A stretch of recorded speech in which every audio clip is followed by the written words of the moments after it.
Today I'm at the Medfield State Insane Asylum, also known as Medfield State Hospital, what was a campus for the mentally ill from 1892 until about 2003, here in Medfield, Massachusetts.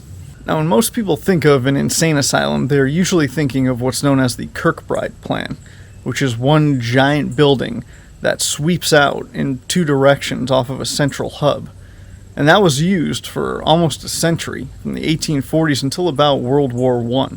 But Medfield's different. It's the first of what's known as the Cottage Plan layout.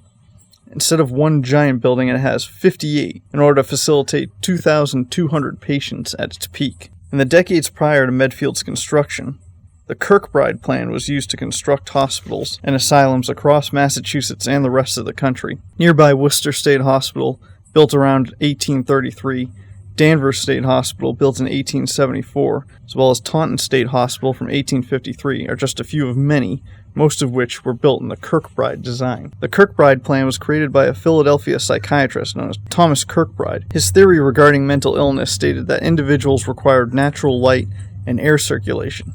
These were incorporated in the echelon bat-wing style architectural floor plan.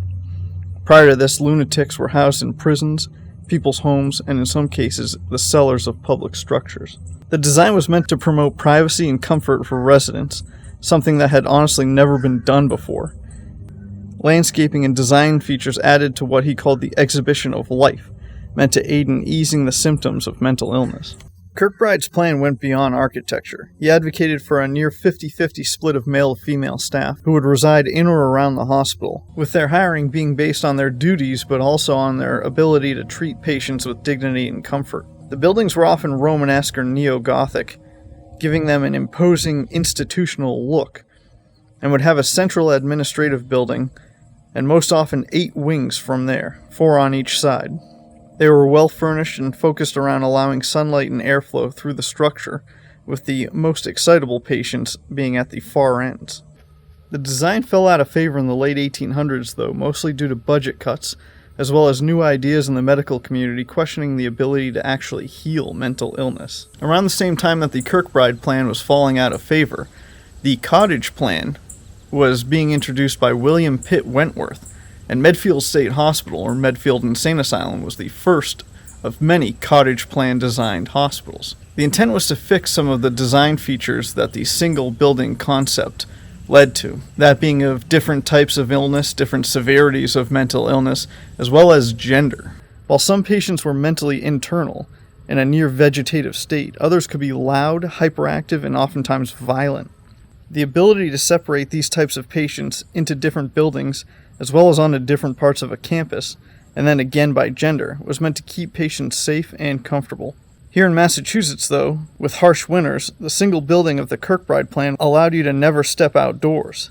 This was facilitated in the Cottage Plan through tunnels and centrally located communal buildings, like the gym, kitchens, and chapel. Additionally, unlike the Kirkbride Plan, the most violent patients were often kept closest to the admin buildings. The campus is similar to a college campus and kept with the manicure landscapes. As time went on, the Cottage Plan evolved as well, based on use and location. Now, if you're wondering what led to the decline of all of these institutions, usually in the 80s and 90s and late part of the 20th century, the answer is actually pretty simple. Drugs. Medication combined with the deinstitutionalized movement and budget cuts led to a vast majority of these campuses being shut down. The buildings are all boarded up and people are prohibited from entering, but the surrounding grounds are cared for by the state and are available to anyone who wants to utilize them for recreation. If you enjoy these videos and want behind-the-scenes content as well as early access, check out my Patreon channel. It will support me going to these obscure places directly. Either way, thanks for watching, and as always, until next time, get lost.